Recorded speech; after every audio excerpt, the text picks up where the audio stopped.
Today we have a 1998 Honda Civic LX 1.6 motor with a manual transmission. It's losing coolant and the temperature's fluctuating, but we can't seem to find out where it's coming from. You can see a little coolant and smell it, but you can't find it. So we're going to do a pressure test on it, and we're going to show you how to do that. This is your radiator, this dinky little thing right here, and this is your coolant jug.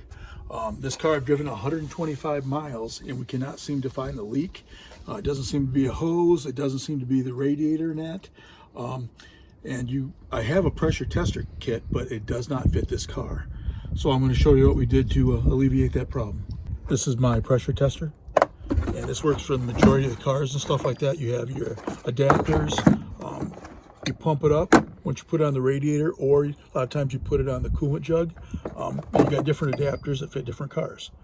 Well, of course, mine did not fit that Honda, but like AutoZone Advanced, they have a thing where if you put it on your card, you can actually rent the same thing, but it's actually got pretty much every adapter out there. So now we'll be able to test that Honda and find out why that thing is losing coolant.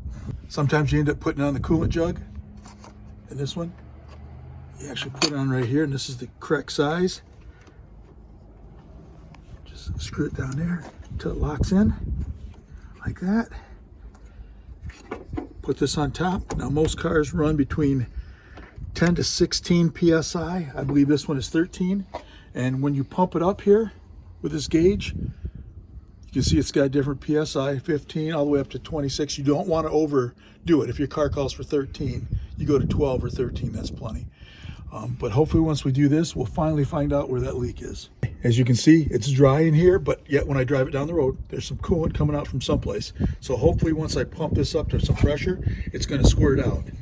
We'll find out where the leak's at. Oh, check this out. There's something wrong with the top of the radiator. Putting that much pressure to it, it's just pushing it out. So it looks like we need a new radiator. Now you can see with the proper tools, it's easy to find out where it was leaking, which I couldn't see before. Even after driving, it was just barely dripping.